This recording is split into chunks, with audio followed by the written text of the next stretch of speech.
Perkenalkan, kami dari kelas 10 Akuntansi dan Keuangan Lembaga 1. Perkenalkan, nama saya Aulia Delisha Putri, nomor absen 6, dan teman saya Wida Widya Artalita, nomor absen 35.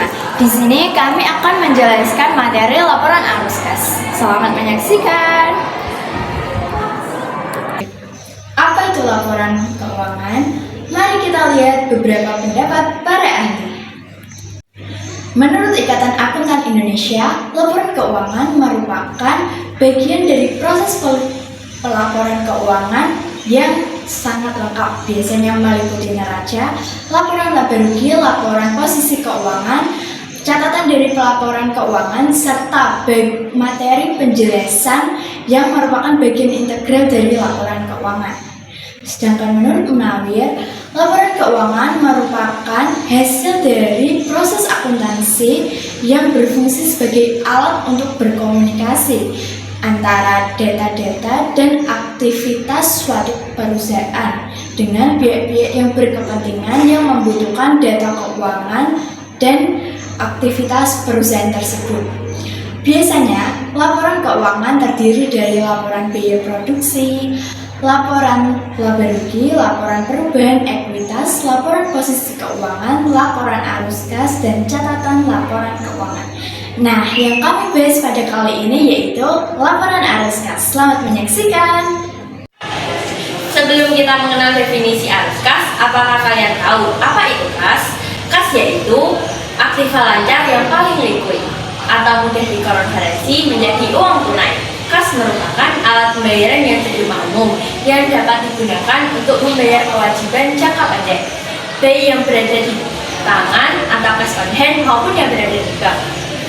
Ada juga loh yang setara dengan kas, contohnya sertifikat deposit bank, ekspektasi bank, surat berharga treasury maupun surat berharga komersial. Akan tetapi tidak dapat dijadikan sebagai alat pembayaran dikarenakan tidak dalam hal umum seperti halnya uang tunai. Pengertian laporan arus kas.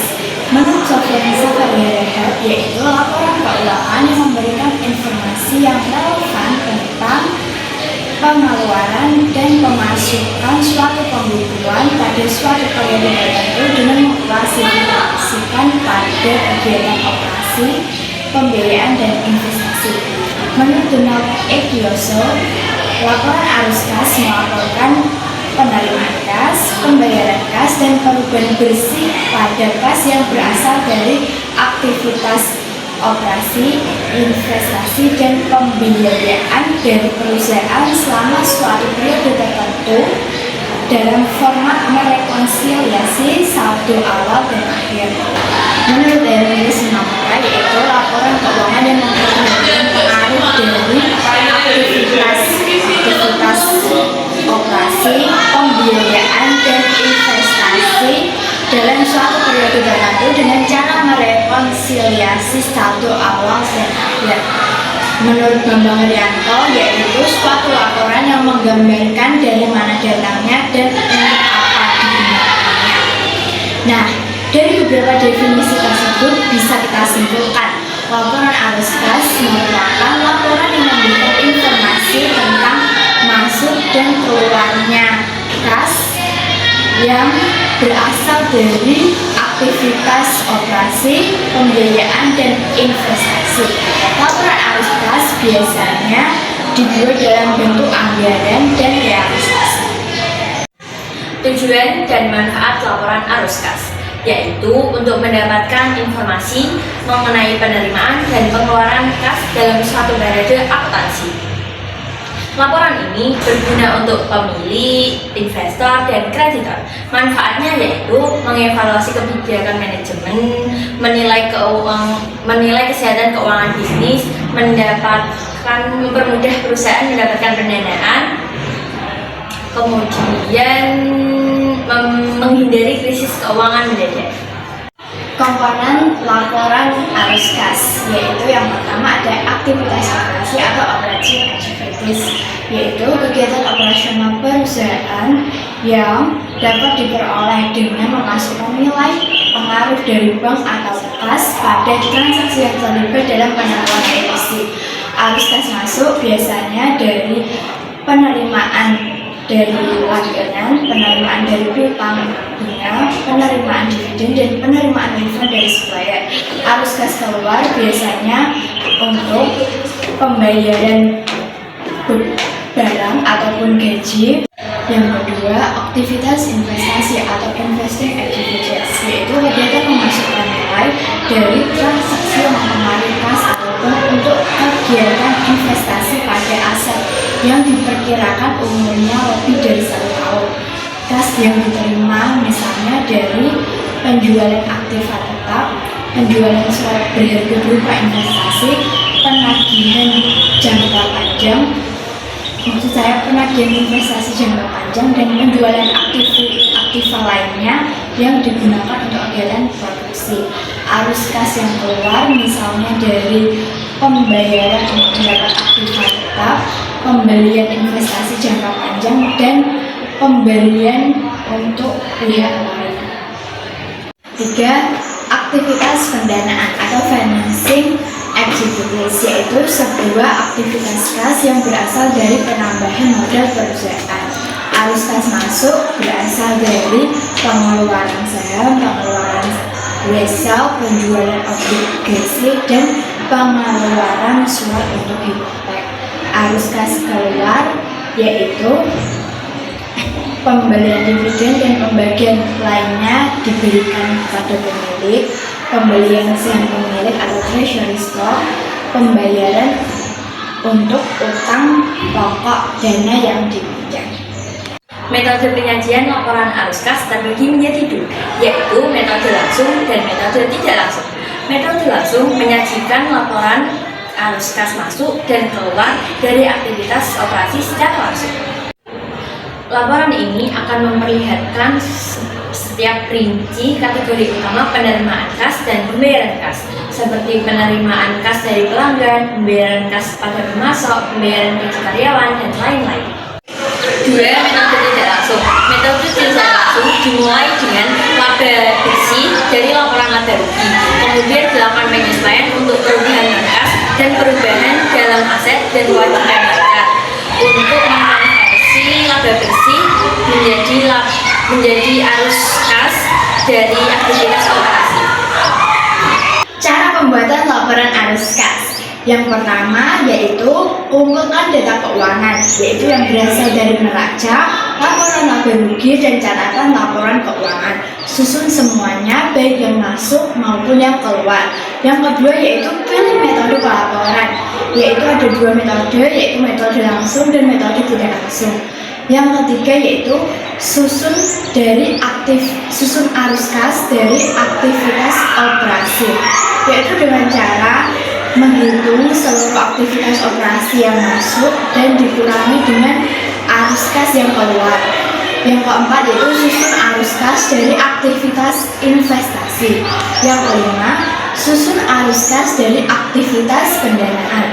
Yang keenam yaitu hitung arus kas bersih, yaitu dengan cara menambahkan dari kegiatan operasi, investasi, dan pendanaan. Yang ketujuh yaitu tambahkan saldo awal kas. Yang kedelapan, review dan verifikasi. Pastikan data yang dimasukkan akurat dan tidak ada yang terlewatkan.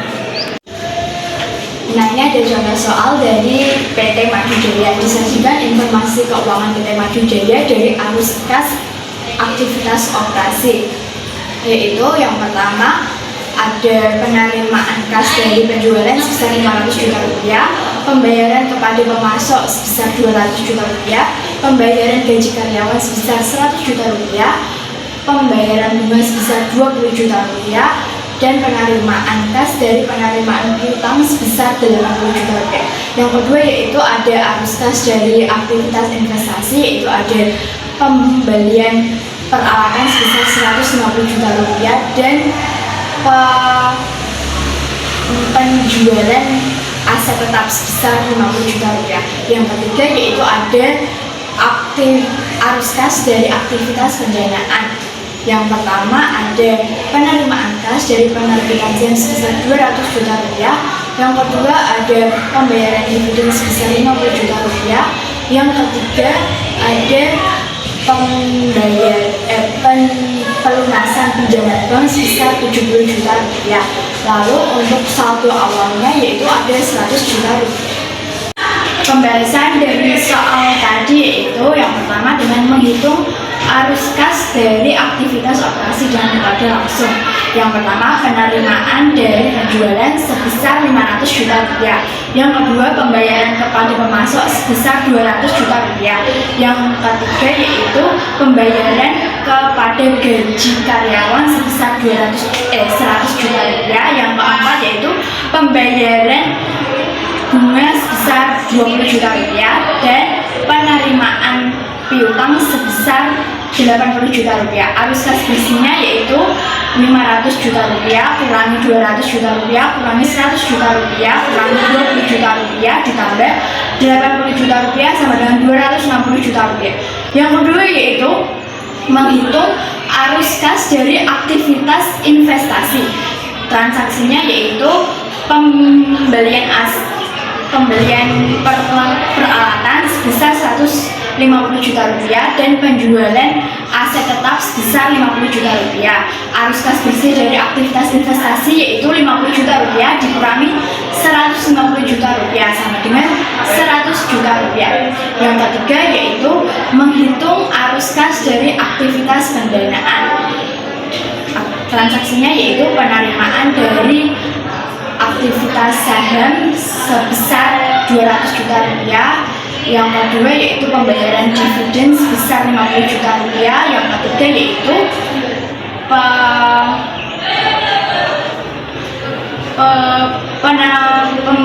pelunasan pinjaman bank sebesar 70 juta rupiah. Arus kas bersih dari aktivitas pendanaan yaitu 200 juta rupiah kurangi 50 juta rupiah kurangi 70 juta rupiah sama dengan 80 juta rupiah.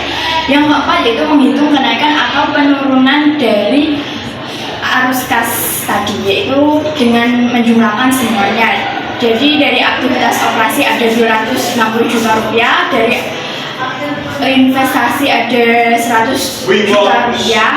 Yang ketiga tadi aktivitas pendanaan ada 80 juta rupiah. Jadi 260 juta rupiah kurangi 100 juta rupiah ditambah 80 juta rupiah sama dengan 240 juta rupiah. Yang kelima yaitu menambahkan saldo awal. Saldo awal kas yaitu ada 100 juta rupiah. Jadi 240 juta rupiah tambah 100 juta rupiah sama dengan 350 juta rupiah. Jadi saldo akhir periode soal tadi yaitu 340 juta rupiah. Jadi kesimpulan dari presentasi kami yaitu laporan arus kas merupakan laporan yang berisi tentang informasi masuk dan keluarnya kas dalam suatu perusahaan yang disebabkan oleh aktivitas operasi, investasi, dan pendanaan.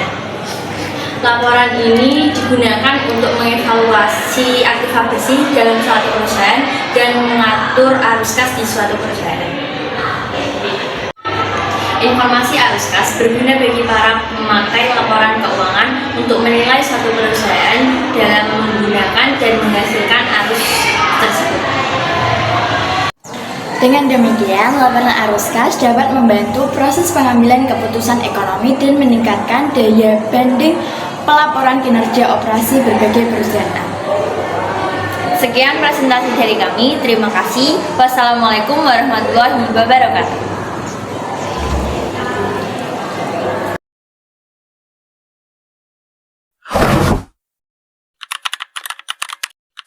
Thank you.